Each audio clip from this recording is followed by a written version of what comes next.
राहुल गांधींचं देशहितार्थ असलेलं एक तरी विधान आठवतं का? त्यांचं प्रत्येक वक्तव्य हे भारताच्या शत्रूंना हवंहवंसं वाटणारच असतं.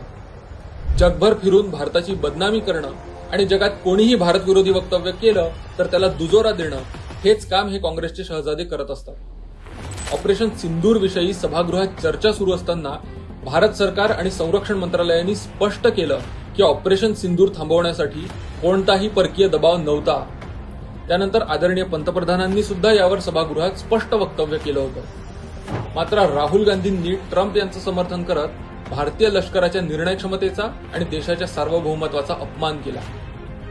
त्यानंतर पुन्हा एकदा ट्रम्प यांची भाषा बोलत भारताच्या अर्थव्यवस्थेचा अपमान केला.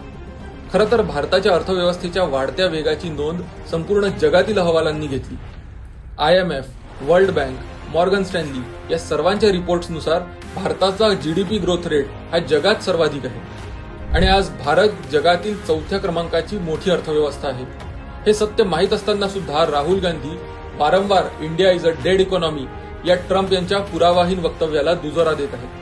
Everybody knows that the Indian economy is a dead economy. जगात कोणीही भारताच्या प्रगतीचा किंवा भारतीय जनतेचा अवमान केला की राहुल गांधींना आसुरी आनंद होतो. नीट विचार केला तर आपल्याला लक्षात येईल की हा काही योगायोग नाही. जेव्हा पाकिस्तान भारत विरोधी गरळ ओकतो तेव्हा राहुल गांधी भारतीय सैन्याचा अपमान करत विचारतात भारताची किती विमानं पडली, त्यांच्याकडे कुठलाही पुरावा किंवा फोटो नसताना. जेव्हा चीन भारत विरोधी कारवाई करत असतो तेव्हा राहुल गांधी गुपचूप चीनी राजदूतांची भेट घेतात. आणि जेव्हा आता अमेरिका भारतीय अर्थव्यवस्थेविषयी गैरसमज पसरवत आहे तेव्हा राहुल गांधी सुद्धा त्यांचीच भाषा बोलत आहेत. त्यामुळे हे स्पष्टच दिसत आहे की राहुल गांधी देशविरोधी परकीय शक्तींचे हस्तक आहेत आणि एखाद्या कळसूत्री बाहुलीप्रमाणे त्यांची सूत्र विदेशातून चालतात.